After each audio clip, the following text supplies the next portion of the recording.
Hello and welcome to episode 128 of the Talking Wednesday podcast. Sheffield Wednesday are out in Spain, but we are definitely not.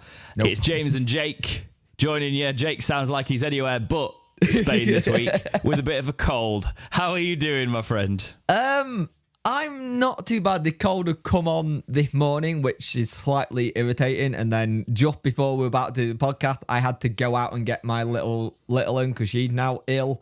And of course, it's now sun shining, but when I left, it was torrential rain, so I got soaked. But apart from that, I'm good. Managed to make advantage of some of the Prime Day deals on baby equipment. I think we saved something like 250 quid. So decent. That's not bad.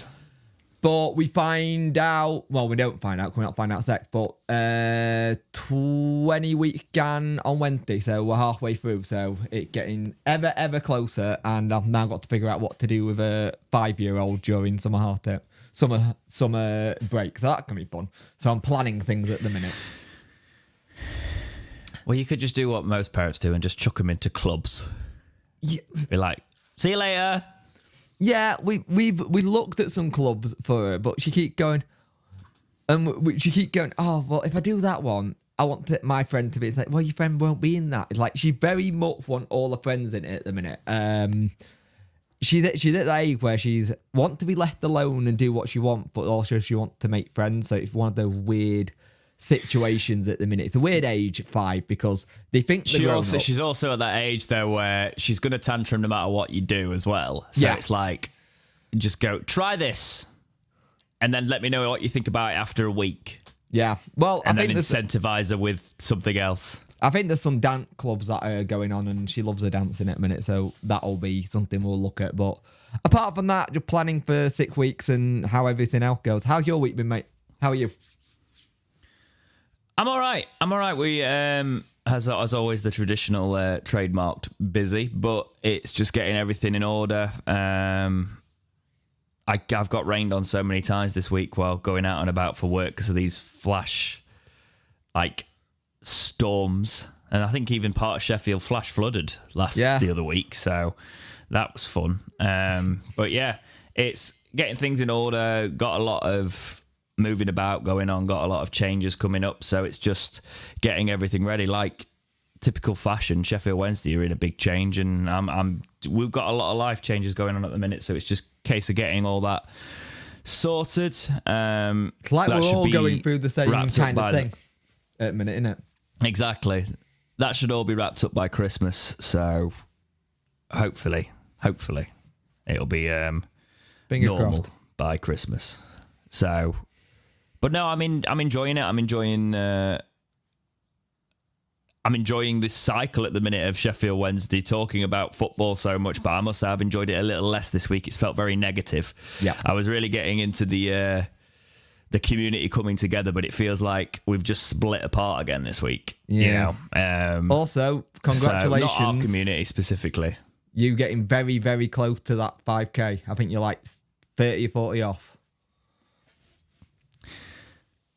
Yeah, thank you, mate. It's one of those things that I really just, I'm like, I didn't even notice it was going towards that, because I think when we built the podcast and stuff, I focused on that, but obviously doing the channel videos, going back to what people subscribe for, I'm like, oh, hello, new subscribers, hello again. You do enjoy me doing this, so it is creeping up there. So it will be nice to hit that. It's one of those things that when you're not going for, I wouldn't say I ever shoot for the stars with this channel sort of thing, but it's a hobby in terms of, yeah.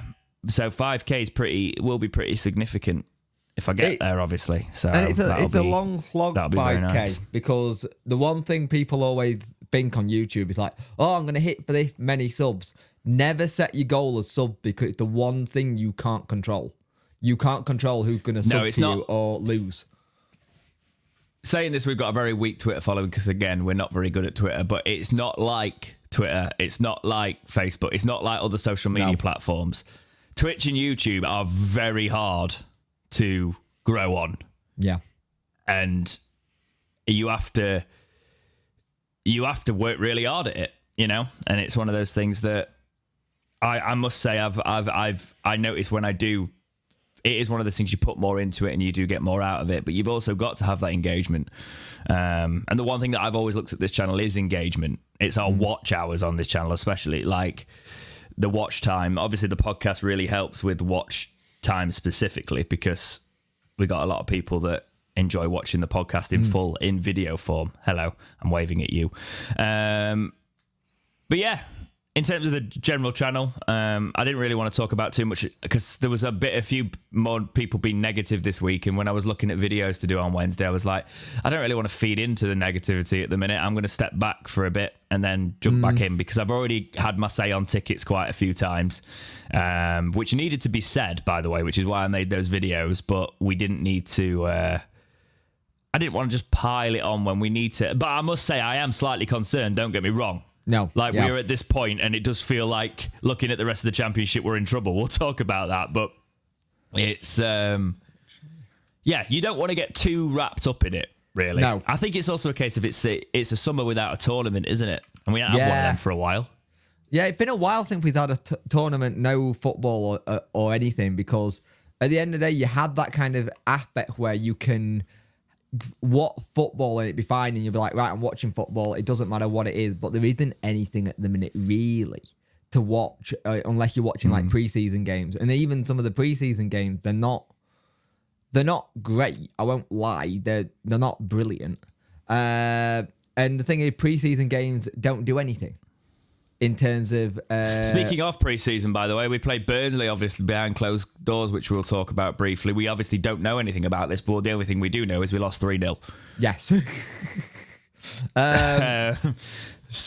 But again, pre-season. I think people who take pre-season very serious in terms of results, so you've got to remember, it's all about the level of fitness. And right now, with where we are, it's that whole thing. But like you said, the negativity is split again.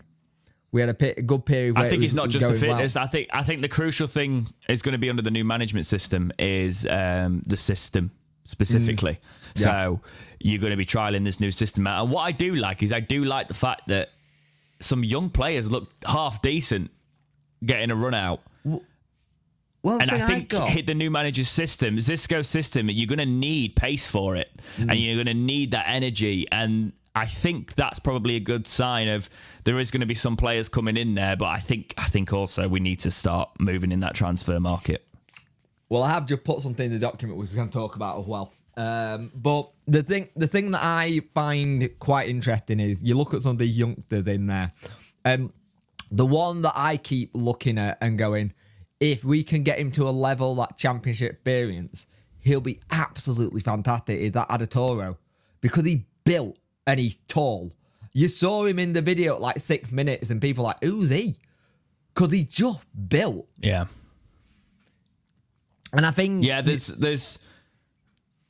Go on. Yeah, I think you look at what goes into what he's building and what he wants to do. We're already seeing what style of play going to happen.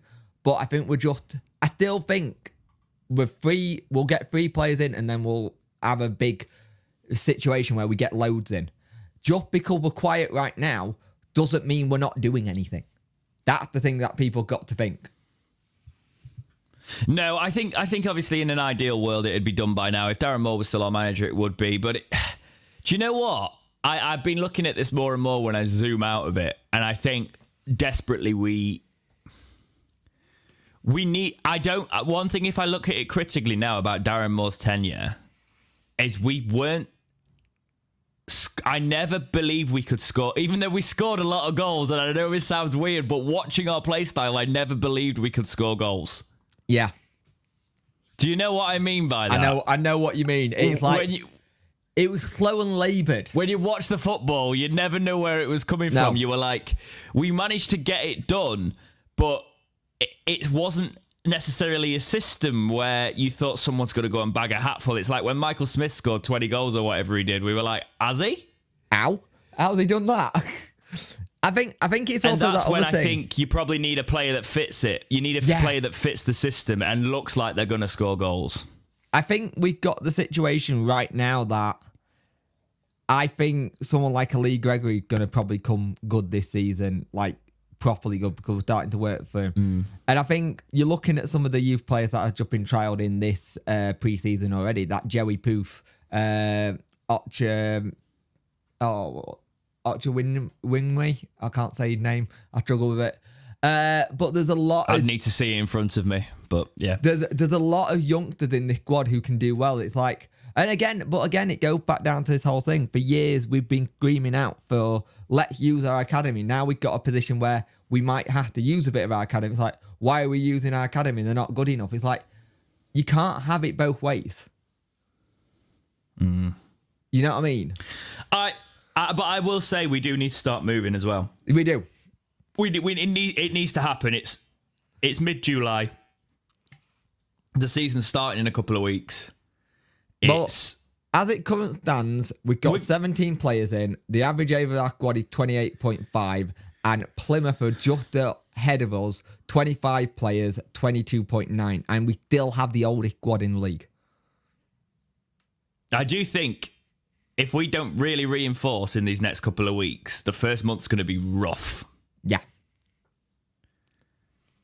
Because you get that new player bounce coming in of players coming in to even just try and prove themselves. So you can kind of ride that out even when you're trying to find the new system with the enthusiasm and players' willingness to just run through brick walls. So even if we're still sort of working out the system by the time the season starts, the one thing that concerns me is that the time. It's time sensitive. I think that the energy around the club's good. I think the players are buying into it, but we just need more depth, especially because we don't need depth. We need quality as well. So the current quality becomes depth because we're going to get hit by injuries. We are going to get hit by injuries, Jake. It always happens. Yeah.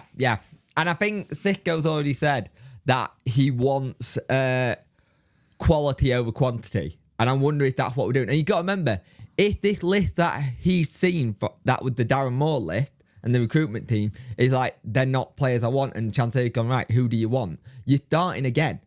And with us already being 3 weeks behind due to the whole situation of the playoffs, then you're 4 weeks behind because Moore went. We were then 5 weeks behind because we'd only just got Sicko in. We are playing catch-up.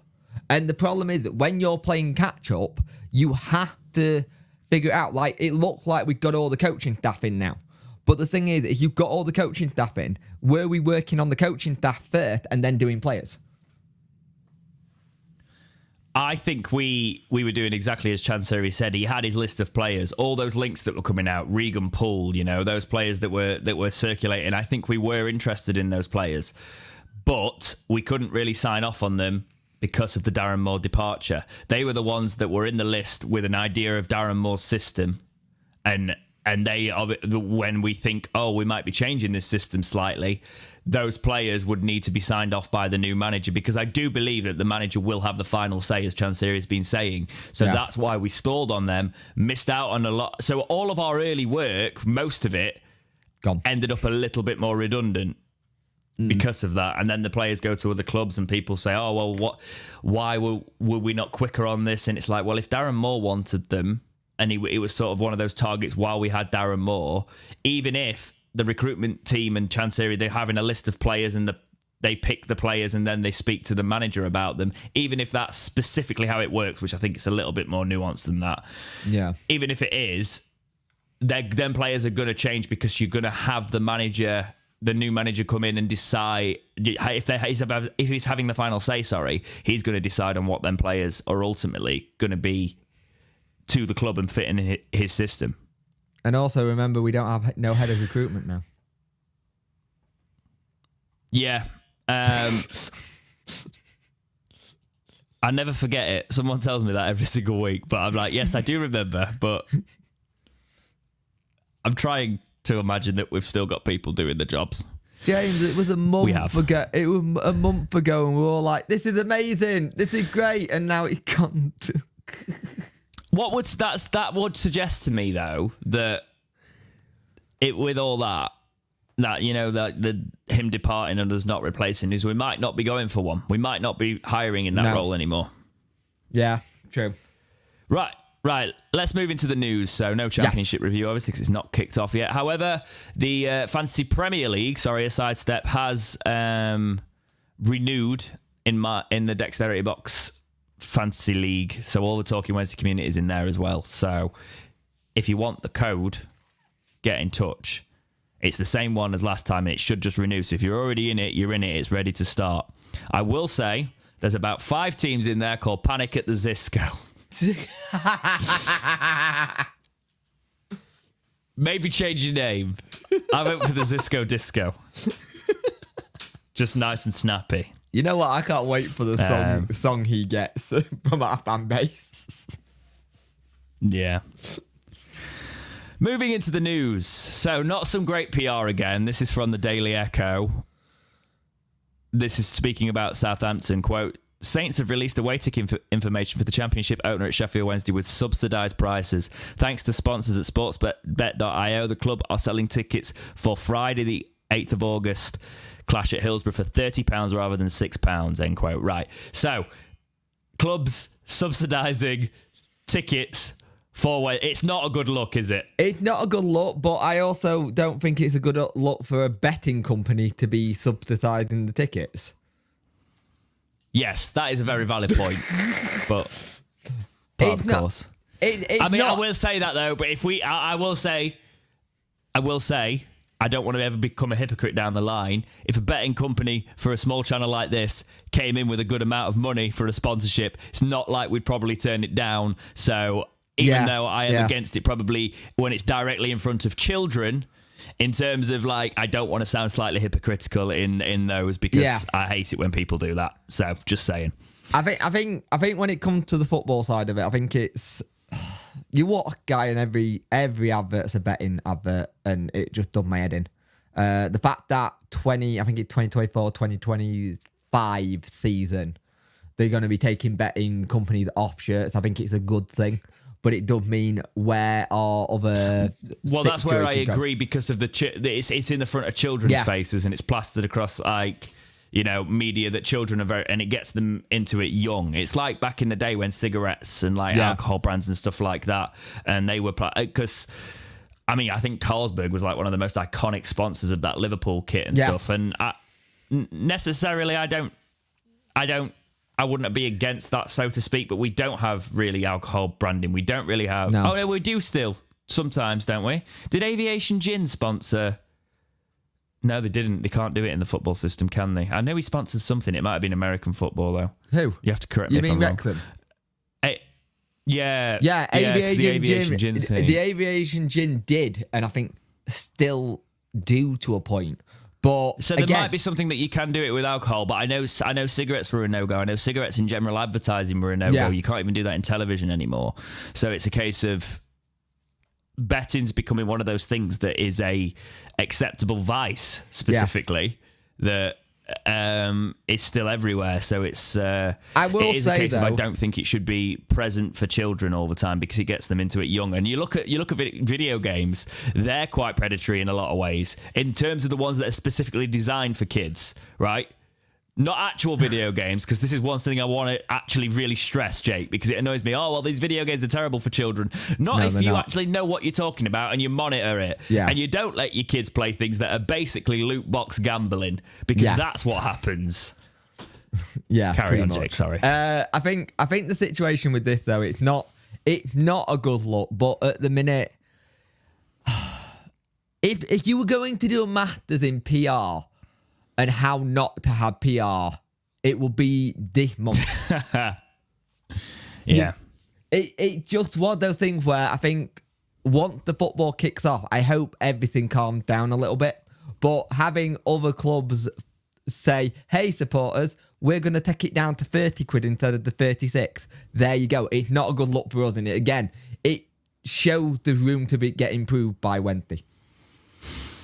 Yes, and I must say that moves us nicely into our next topic now. A couple of weeks ago, I can't remember if it was just with yourself or Jack, I spoke about how the Leeds ticket prices were a certain price, and I was looking at their Premier League ticket prices, and I was saying they are cheaper, if not relative, to what we are charging in the Championship.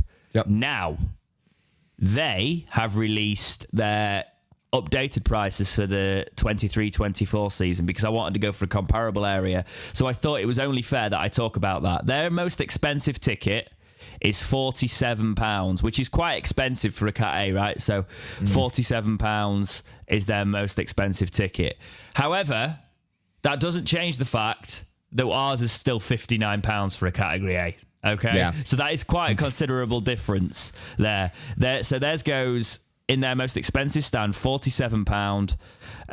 It's £32 for concessions, £24 to 16 to 18, juniors under 16 at 22, and juniors under 11 at £11. So their youth pricing looks a little bit more looking at that there actually, because I think we're pretty.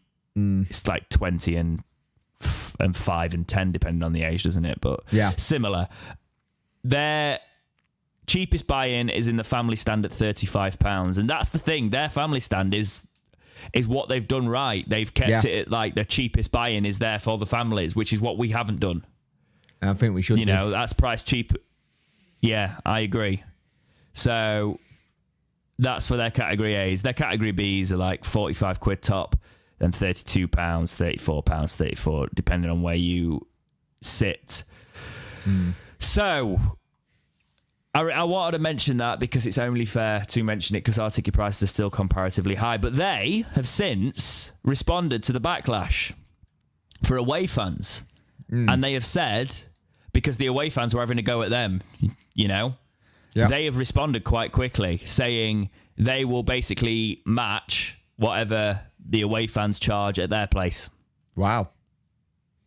So this is from...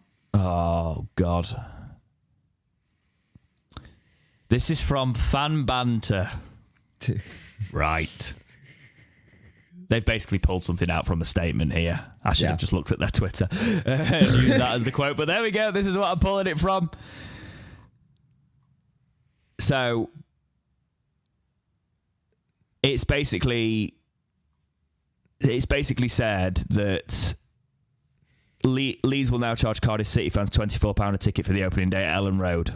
Yeah. Leeds United Supporters Club have told their members that the club have now agreed to a reduced away ticket price for clubs who agree to charge the same in the reverse fixture. So if that's true, that's quite a good move. Yeah. In terms of keeping good PR there. But again, though, and it's good for your away fans. But again, though, Leeds can do that. They've got parachute payments. Yeah, exactly. But also, I'm not getting into it again, but we are the only club charging this. Yep. We are the only club at that extent of it. I just don't think ticket prices are going to be something that's fixed. No. Just implement for God's sake, somebody listen to this from the club. Just implement my membership model. It's the best thing that we could have in terms of it currently, apart from you just reducing ticket prices. Yeah. So we are linked with a player that has split the fan base a little bit. So this is from the Examiner Live. Sheffield Wednesday linked with shock swoop for former Rangers forward who is a free agent. Sheffield Wednesday have been linked with a swoop for ex-Glasgow Rangers forward Andy Dallas. He is without a club after allowing his contract at non-league Solihull Moors to expire. He notched 21 times in the National League last term in a campaign that saw him play not for just Moors but also Chesterfield. He spent 2 months with the Spyrites on loan and hit a purple patch as they reached the playoff final, only to cruelly lose out to Notts County. He scored the opener in the Wembley Classic, which finished 2-2 after extra time before County edged it on penalties to end their EFL exile. Right. So, the one thing I want to start this with is there's more in that article if you want to go and read it, by the way, but many of our fans have said for a long time we should be looking at hidden gems and people in the lower leagues. Does anybody remember Jamie Vardy, who went through the lower leagues because it didn't work out, and then he had a purple patch and then became a Premier League winner? Right. Lee Gregory. This is low risk for me. Squad. Lee Gregory was in the same kind of situation. Yes. They both came up 25 years old. Yes. And the National League, I know it was money, but National League had like Paul Mullin play for them. We'd have had Paul Mullin to us. He was linked with us the season before. Do you know what I mean? This is a player that is 24, I believe, 23, 24, because he's 23. He will be 24 in 5 days, actually, from this podcast. So he'll be 24 probably very shortly after you hear this. He is a good age. It's time to kick on and see if you can make it in the step up. You going off a player that has scored 13 goals, 21 goals last season, across quite a few fixtures. That's not too bad, is it? No. So I would say, first of all, you tell me what you think on this one, because then I've got another counter argument for it, actually, Jake. Right. At the moment, my head is that it's a no-risk gamble. So basically, he comes in, he does really well, you tie him down to a contract, and you maybe see if someone could come in for him even more money kind of thing, if he does well. If he doesn't go well, you took the gamble, it's not worked out, and he goes lower down the league. I think this is a win-win. And in the position we're currently in, I don't think we can be arguing about if a player had been linked with, even if it is from non-league. This is the thing we've been talking about for God knows how long on this podcast. Let's look at what Peterborough do. Let's look at what Brentford do. Let's look at what Notts County do when they were in the EFL beforehand. Look at all these teams who go for the non-league players and then they suddenly turn out to be really good. Out of 50, you might get 2 that go on to be really good and worth it. But you've taken that risk. You're not paying a transfer fee, and you would only have to pay wages. And I can't see him wanting massive wages. My only concern, it's a big step up from two levels instead of coming from just one. But if you take the same thing, Barnsley's defender who was in the finals just gone from Barnsley to Luton in the Premier League. Yeah, it happens. But I will say, for every player that does that, there's potentially got to be a Stevie May. Yeah.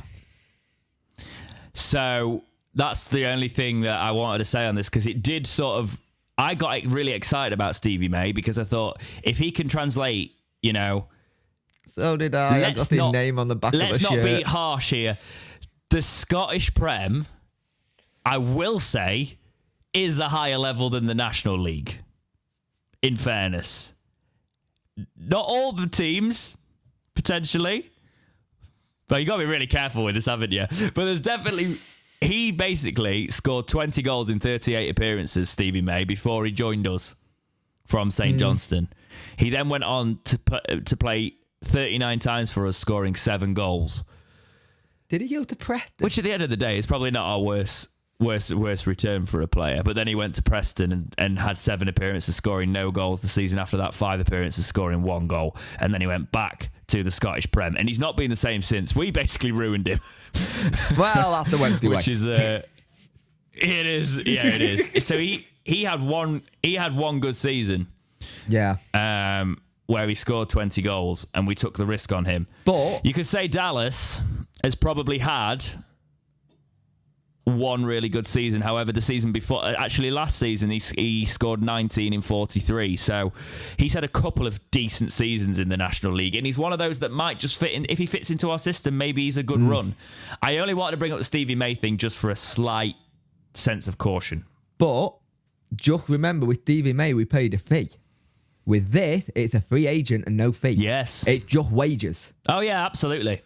That's a very good point. That's something that's well worth considering. On that point, if you're thinking about the sustainable model Chansiri wanting to do, in that sense, it works out quite well. Like, it's a win-win kind of thing. If it doesn't work out, we pay someone not much wages and it's not worked out and you go from there. If it does work out, you may have someone who's decent. And if, say, someone says, hey, he looks decent, I want him, we can turn around and go, well, this is how much we say for it. Yeah. I think also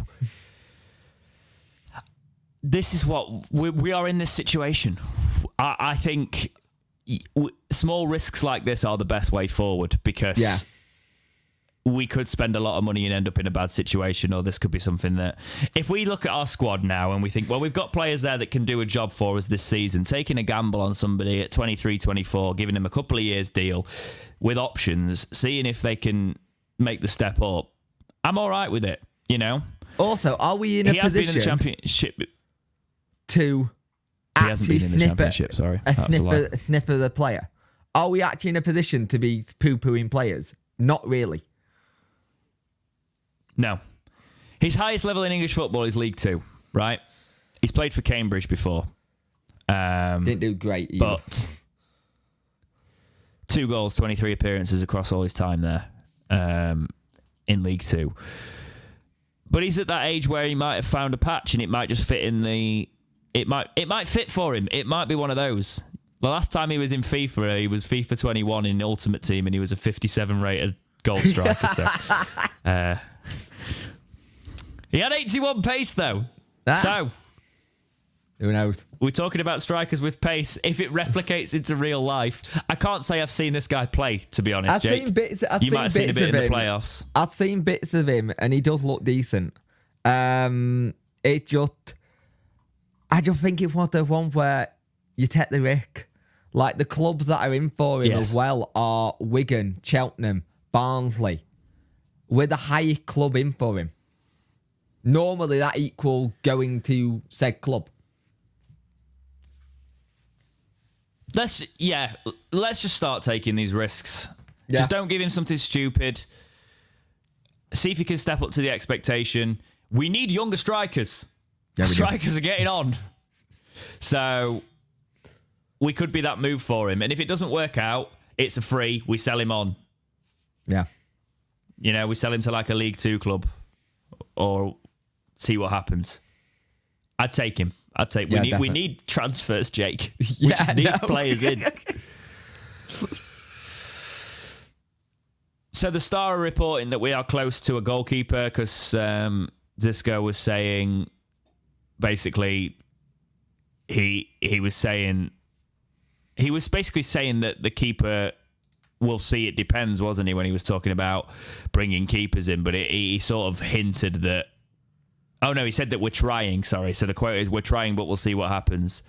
I've said before, it's not always what we want, but with how the market, how the market is moving, we try to move as fast as possible because we want players with us and have a connection with the group. We'll see if we can arrange in the last moment. So he's talking about general players there as well, but he has hinted that a keeper is one of the things on his radar. So it could be Werner, could be Peacock Farrell, could be somebody new.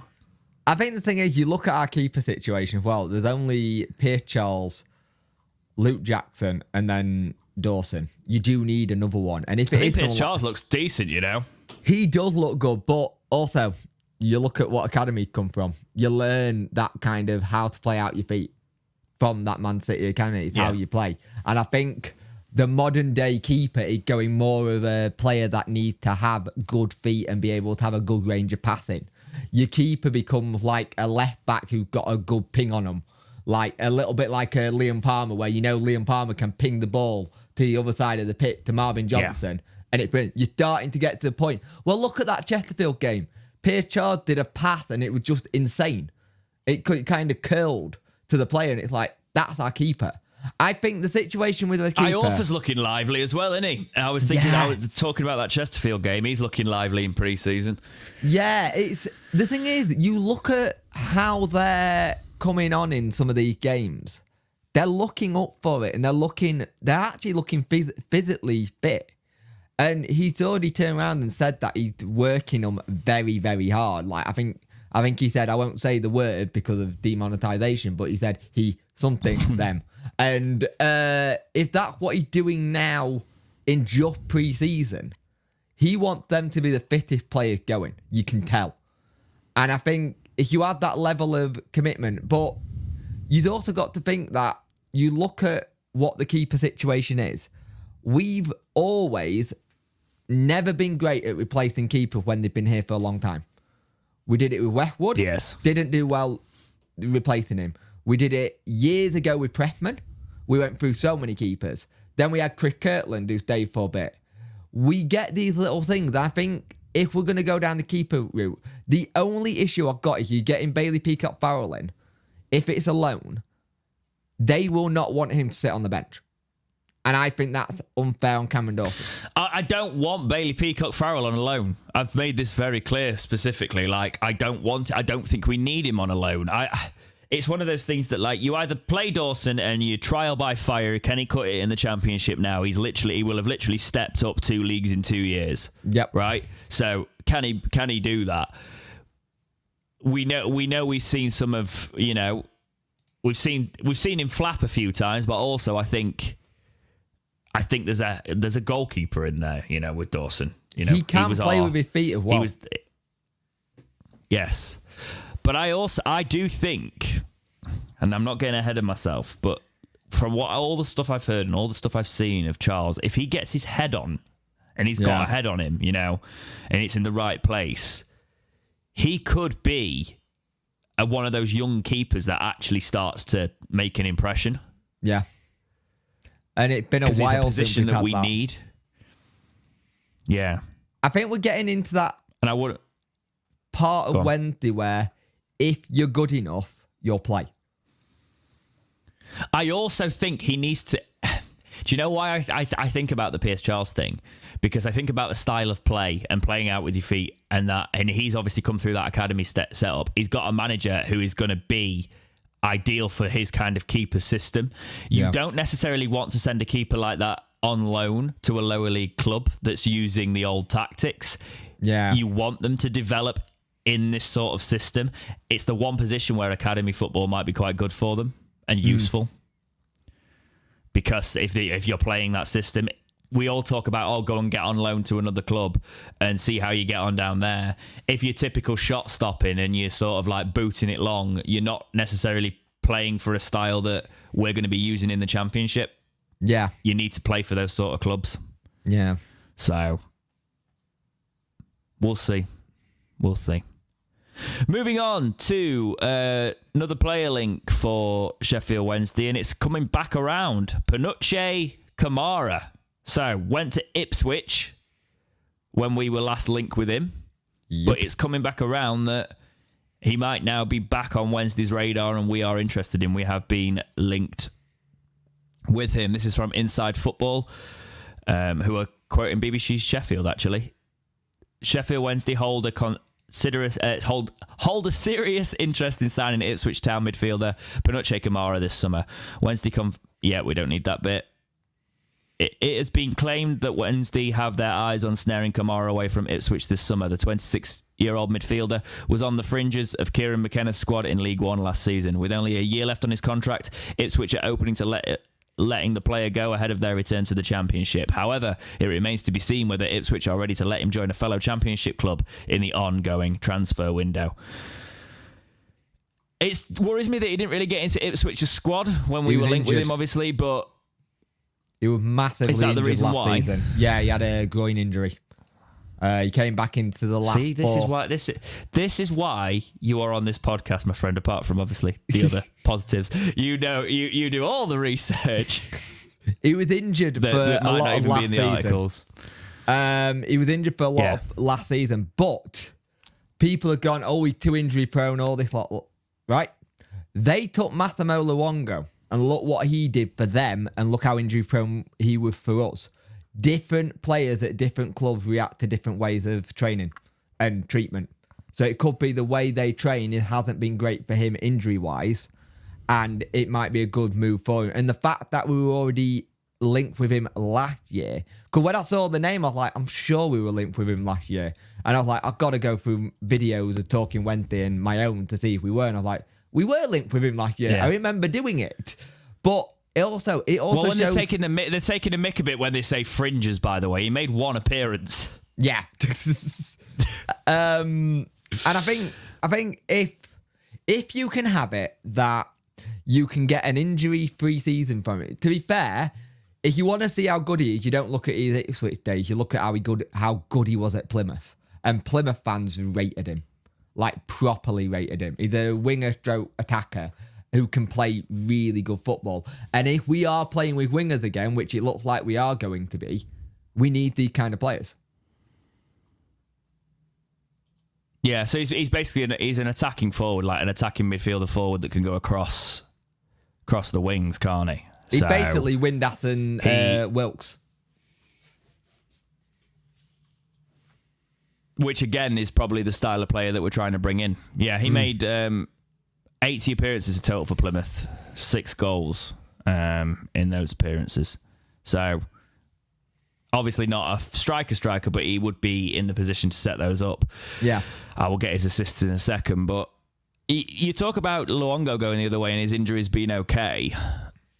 Are we the club to bring an injury-prone player in, though, and actually have it go our way? Because it never seems to. Apart from Kieran Lee. Yeah, good point. I'm not...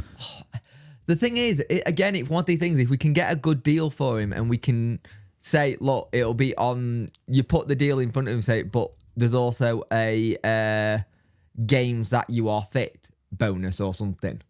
You know what I mean? Like, pay as you play or something. Yeah. We know you've got this injury record. We're a bit concerned about it. Is it all healed up? Because we've had transfers in the past. Look at Wilkes last season. I am 100% well, that's what medicals are for, isn't it? But I'm 100% sure we bought Wilkes last season injured already. And we can't be doing that this season.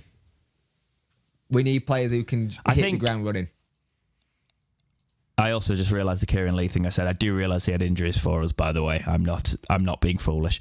The thing that I'm interested in is this guy's assists. So he got 6 assists for Plymouth that season. So 4 goals.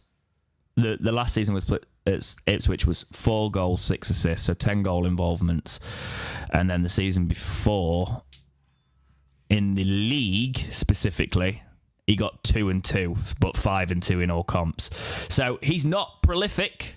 No. He's not necessarily a striker, though. So the assists probably aren't to the level we'd want him to be. I will say if he comes in, it's probably a player that, again, is forfeiting the system, and if he fits the system. However, it's... He would only cost about 500k. So he'd need to step it up. I don't want to pay 500k for him. Because Ipswich paid 500k for him, and then he was injured for a year. He's got a year left on his contract. He is not worth 500k. If you think that's what they paid for him, they don't just get it. I know inflation, but they don't just get it back. No. But I'm saying that the thing is, it depends what kind of deal they will want, and again, if they will want to sell to a championship club, it's like one of these things where you have to be very, very careful with how we're doing deals with other championship clubs this season, because I think there's a lot that are getting done from bigger clubs who are having to take people off the wages. If you look at example, again, Ipswich getting George Hurston for 1.5 million from Leicester. They're recouping that, and they know that. But they've got so much money, Ipswich. Yeah, well, the thing is, people keep turning around and going, oh, it's the Ed Sheeran thing. No, the Ed Sheeran shirt sponsor. Ed Sheeran, all he's done is sponsor the shirts. Yeah, that is a lucrative deal, but he's not anywhere like an owner in there. You got to remember that this is an Ipswich team. Yeah, but their owner's just got money anyway. So yeah, exactly. And I think we got to go on a side of caution on some of the players, because whoever comes in, we can't be waiting for 2 to 3 weeks to get fit. They need to be ready now. Yeah, exactly. Yeah, exactly right. I also think it's a case of you just need to look at the other transfers in terms of the clubs that are meant to be struggling. Cardiff have signed Carlon Grant and Aaron Ramsey. Yeah. They were supposed to be not doing too well this season, weren't they? They were like... Did you see the And I'm just looking at the other clubs. Aaron Ramsey thing, actually. Very cute.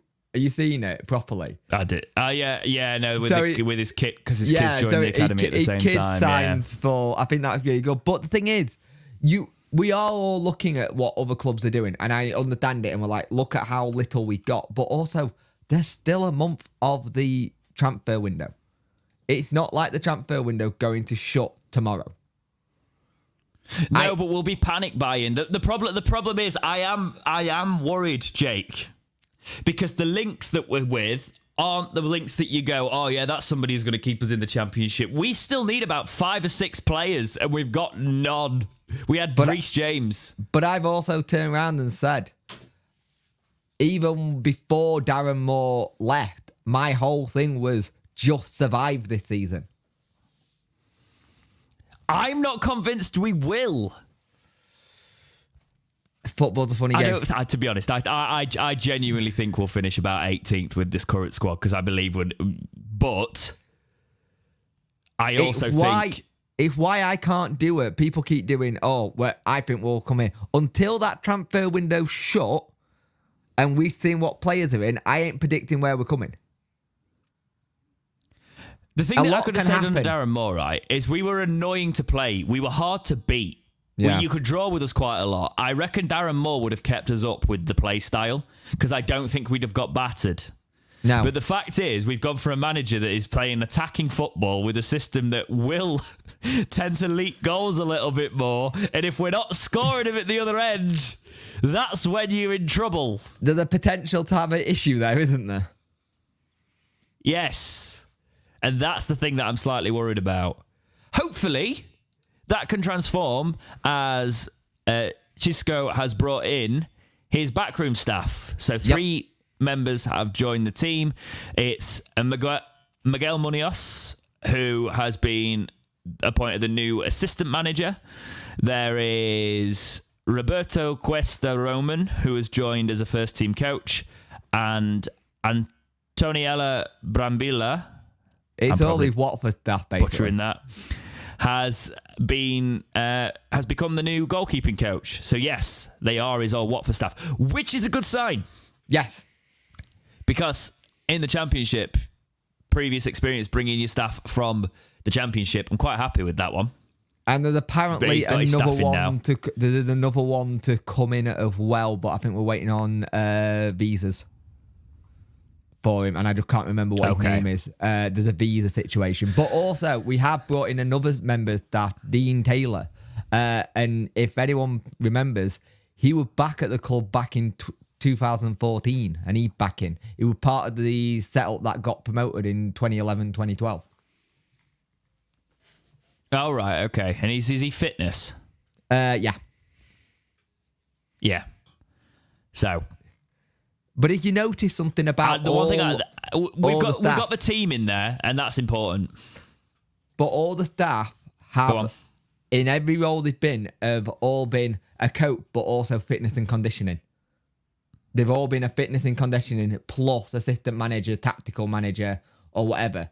They've all got that whole thing. And if you look at that pre-season video we put up as a club, I think it was Sunday, the players are getting put through their paces.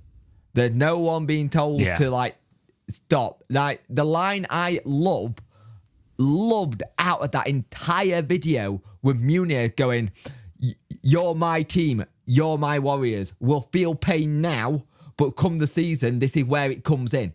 If we feel pain now, come the season, we won't feel it when it starts." There's a passion there. There's a bloke who knows what he wants from this team, but he's already got them going, "You're my Warriors." And that, to me, says a lot about what he's wanting to do. Because I'll tell you something, I don't think anyone's going to be able to be hidden in training or hidden in a game. Because they get hidden in a game, he seems like the kind of manager who's going to turn around and said, "You're off. You're not doing your job. Get off." And you know what? We just need some players in that can do Baz's running for him. Yeah. Because I don't want Bannon to be knackered by October because he's carrying the team in terms of the running. Do you know? And if you bring a Byers back into the side, you bring some people that can do the work. You bring these forwards in, these wingers, and he passes it a little bit more and gets in the positions. Then we can have players doing the runs. Like what I did like is Iorfa's run. Right, that that sort of player. Versus Chesterfield was lovely. The finish from Gregory was nice as well. You even stick. My brain, and I really like Will Volks, but my brain is currently potentially saying certain games you do play Byers, Bannon and Palmer in the midfield. Also on Will Volks. Palmer can run. Yeah. Also, Wilbo, congratulations on the versus Ziggy Volks. You look absolutely shattered on that photograph the club put up. You look like you just got a newborn child and you're just been told, get on a plane to Spain. But congratulations. Have you seen the photograph? This is one of those things that it is one of those times where it's like, I do, obviously footballers, we will talk about, they get a lot of money and stuff like that, but I do sort of like commend footballers for this. You've just had a kid and you're on a plane back to work sort of thing. I know a lot of parents in other positions are in the same, but football always does seem that very much like you don't get time to breathe. You don't get time to be with your new children. You've got to have a good support network back there for your family. Well, look at Baz. Because you are straight back to work. Look at Baz. They had the child and then he had to go do the Cheltenham game. And he drove up. Yeah. Yeah. Anyway, Sheffield Wednesday. Let's talk about this slightly more positive. But there's also some negatives in this. For God's sake, it's never simple with tickets. We've relaunched the 10-year season ticket, right? This is from the club website. The 10-year season ticket will also begin from the 2024-25 season alongside multi-year season tickets. The concept is simple. Purchase a 10-year season ticket, but the years don't actually begin to count down until the Owls reach the Premier League. So every year outside of the Premier League is free until Wednesday achieve top flight status. For example, if the Owls are promoted in 6 years' time, 10-year season tickets will have accumulated 6 seasons before the 10-year package has even commenced and therefore receive a total of 16 years. What's more, should we be promoted this season, subscribers will receive an additional 2 years free. Should we gain promotion the following season, an additional 1 year will be given, meaning those who purchased are guaranteed a minimum of 12 years included.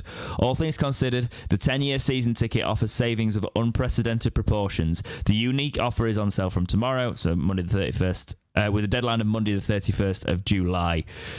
Supporters should note that with multi-year season tickets, due to financial regulations for credit card purchases against such products, unfortunately we are unable to accept credit/debit card payments for 10-year season tickets. 10-year season tickets will only be available at the ticket office from 10 a.m. on Friday, with payments by bank transfer, cash or cheque by consulting the ticket office.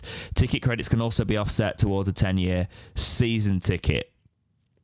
Read a bit more if you want that. The prices are $5,500 on the Cop, $7,000 on the Northern Grandstand. South Stand is $8,000. It's a pretty decent deal, this. Yeah. Don't get me wrong. Like, if you can afford it, that's a great deal in terms of it, because especially because it doesn't, in my opinion, it doesn't look like we're getting to the Premier League too soon. You'll be on this 10-year season ticket for a long time. For a while, yeah. The big red flags for me, and you can say, oh, it's all trust and putting trust in your club. The fact that you can't get any type of real purchase protection because of the credit card and debit card situation. You can't get that. There is less purchase protection here. I wouldn't want to be bank transferring or giving a check for it. It ends up in a dispute, doesn't it? It ends up in more of a dispute between yourselves. It'd end up going to court. You'd actually take the club to court rather than if you didn't. Say if it fell through and Chansiri left and people didn't honour the tickets, or the fact that somebody had been on this 20 years because we never got to the Premier League and the club decided to sack it all off, your purchase protection wouldn't be there. It would be a case of you would have to take it civilly, I assume, rather than your bank having some protection with it. But if you've been on, say, like you just said, a 20-year season ticket kind of thing, right? And say it's been 20 years kind of thing, and then suddenly say a different owner comes in or something else happens, I think it's very hard for you to turn around and say, well, hang on a minute, I got this. You'd had a free season ticket for 20 years. It's how it's advertised, Jake. I know. It's the way it advertised. In theory, it's a fantastic idea. And I think the last time, the thing is, what gets me is that this was asked for to come back by fans. People have asked for this to come back, according to this. And it's not a free ticket, can I, mate? Because you are paying minimum $5,500 up front. Yeah. But I think you've also got the situation where it's a good idea, and it's that that makes you go, what are the other caveats if something goes wrong? And I'd do this, by the way. I would do this. I think a lot. If I wasn't in my current situation right now, I would do this. Yeah. The thing is, the people who I already know who are still on the old 10-year season ticket anyway, and they were saying, hey, look, I've just seen ticket prices. Well, I'm still in this year with the 10-year season ticket, so I'm good. And the thing is, the idea of it is good, but the caveats are odd. It's like, with our current season ticket prices, it makes sense to do it because our ticket price is going to be ridiculous if we get to the Prem. But it's a case of I just don't like the lack of purchase protection around it, Jake. That's my only thing. Yeah. But I think it's a great deal if you can afford it because, yeah. Well, again, that's one person, though, isn't it? Shall we look for about $5,000 behind each other's sofas and see what happens? Yeah. Oh, but the thing is that, again, you could get relegated this season and end up paying that and then have like 4 or 5 seasons of League One football. And it's like, God, yeah. The season ticket wouldn't have even got close to the $5,500. No. And that's the way you look at it. Anyway, let's move on to our community. We haven't read some in a while. So Nat78 writes in and says, should we consider putting sponsors on the shirt sleeves and shorts to increase revenue, or is it tacky? Cheers, lads. Shirt sleeve sponsors, I've got nothing against. No, I've not got an issue with it. I think the only issue is what sponsorship is there that we could do. Like, again, this is the part of the club that I always worry about because we did well last season with getting some like big sponsorships in and we did big things about it, and then it seemed to dried up again. And you would have thought after what happened last season, people would be queuing around the block to be part of that and try and promote to them.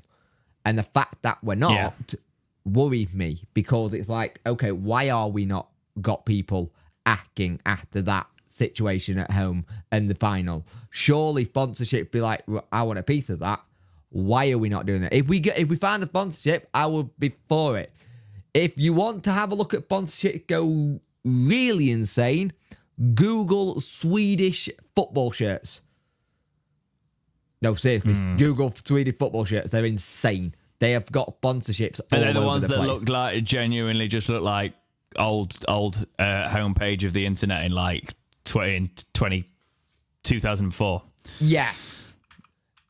Just plastered with it. It plastered everywhere. It's on the butt of the shorts. It's on the crotch. It's insane. But if we could get, the thing is, I'm all for that.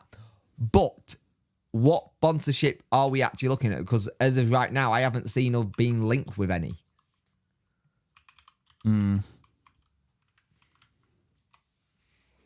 We're not. Yeah. Moving on. Thanks, Nat. VMX Minty, talk about the Meadowhall store closing. Yeah, it was always a little bit tragic, that store. So we need to reopen a proper store in there. Or I never bought anything from there. I'd always still go to the club shop. And that's probably half of the reason. I always felt very exposed when I even went to look round that shop. Because it was a pop-up shop. Yep. It wasn't great. I think... At the end of the day, the reason it's shut is that they are wanting to expand the Oasis, so the lease was coming up to an end anyway. The talk about putting it somewhere else in there, but God, sounds really bad. I'm at the theory that I'd rather us keep improving the megastore than putting another Meadowhall shop in, or maybe taking one of the units, in town. But the issue is, I can't see us getting a good deal on a unit again if it's not going to be in the lanes or something, because you're not going to do a big shop like Sheffield United have got. Yeah, I remember I heard this. This wasn't information given to me, by the way, so I'm not technically breaking any NDAs or whatever the Meadowhall say, but I remember I used to know a company that spoke to me and said that they tried to get one of them stores, that's in the middle, and it was something like $3,000 a month or $3,000 a week or something crazy. It was not cheap. But what I will say is that's what I was told anyway, so it's all alleged. But football clubs need promotion, and you need the youth, and you need footfall of Meadowhall. That's what I'm looking for. That's why I said football. The footfall, the foot traffic, the people that go in Meadowhall, you want it there. So you don't want to just have a United shop in Meadowhall. You want one because Meadowhall, I'm sorry, the way the city centre's been left to just crumble. Yeah, you don't really want it in the city centre. You want it in Meadowhall. I think a lot of that is the shops obviously not being what they were. Parking, the fact that it's not as good as it used to be. The city needs to be more accessible. There's that, but also Meadowhall has become that retail beast. I've gone to Meadowhall since I was little, by the way, Jake. Yeah, same. So over everything else. So I can say for 20 plus years, Meadowhall has been king for me because it's easier. So I think in terms of growing up, we need a shop there, and we need a proper shop there. Yeah. But then again, with our prices for everything, it'd be like, well, that's counterproductive because nobody wants to spend the money. But I really do like the kit, the away kit, so I'm probably gonna have to pick that up at some point. But yes, thank you for writing in, buddy. That is all I have got for this week's episode of the Talking Wednesday podcast. Anything to add, Jake? No, it just hopefully this time next week we'll be talking about some players in. I still believe three to two players are going to be in. Well, you won't. You're not here for like 2 weeks. Hopefully, I'm going to try and see what I can do. Summer holidays are around and I'm having to figure out childcare. Oh, yeah, last shout. Tramlines. This weekend, Sunday, West Street Live. Come and watch my band. Doors are at 6. We're on at 6:30. Let's have a chat. Come hang out, basically, if you are around. I'm not a massive fan of the new... I've said this on Twitter, but I'm not a massive fan of the fact that they've basically isolated Tramlines from what it used to be. It used to be... Because apparently there's a no re-entry thing now. Yeah, so you can't, come and go from the park, which is a little bit like... So you basically just try to kill the fringe scene then completely, which is what the soul of Tramlines was. So I'm not too big on that. And I know a lot of people will be going because they want to see the bigger artists, but I'll be honest... there is so much fun that's had on the outskirts and in all the bars. Yeah. I know where I'd rather be this weekend, and that's where I am. So, come and see us. Not to get me wrong, I would play on the main stage, but I'm not going to lie. I wouldn't be if anybody asked me anything, I wouldn't be too happy with the no re-entry thing, because I think it's... The whole point of it. Does it... yeah. Like the whole point of Tramlines has been to go experience different artists, different people, different genre of music, different performances, where you can just mill around and see things. The fact that this re-entry thing screams again of going, we're trying to make it more mainstream again, like when they took it to Hilper Park. There's a reason when they can't do Owls in the Park anymore. This is the reason. Yeah. Tramlines, because of Tramlines now being at Owls in the Park, have killed what we can do. We're not allowed to do it. Does anybody also remember, my nan goes on about this all the time, by the way, the person who owned Hillsborough Park never wanted it to be inaccessible to the public when they donated it to the... So they're technically breaching that. Yep. Because my nan's obviously... she's known about Sheffield through and through. She's like, they're never supposed to do that there. And I was like, you're not wrong. But, so the fact that they've made a public area, which was always supposed to be open to the public, and excluded it for a few days is technically against what it was originally intended for. It was meant to be always a public space. Yep. But there we go. It's just one of those things that comes down I've not to got money. anything against the festival. But when you basically have all these great artists coming in from other places and you are making it more like a festival light, right? You are excluding the local bands. And trying to do that. And the one thing I do love about Sheffield and the true people who enjoy the Sheffield music scene, I'm not trying to slag anyone off here, but the general, what I do see is every year, even though they do this and they've moved it to Hillsborough Park, the bars are still rammed because that's what people want. And they do remember the roots there. But unfortunately, a lot of the attention now goes away from that. And you don't have random journalists or random radio people just popping into one of the pubs and seeing this band and being like, this was mental, Oh, because they've got to Christine focus used their to do coverage. it all the time on Radio Sheffield. Christine would always just randomly see him in some random pub. And you'd be like, he's doing his job, but then you see him in another pub because he just decided to do the pub crawl of what local artists are there. And seeing who the local net big thing that he might be able to put on and go, saw these guys at Tramlines, they were wicked. And the problem is, you can't do that now. A couple of years ago, just before lockdown and everything, I just did a randomly very, very sweaty acoustic gig in the Shaky, and it was a right laugh.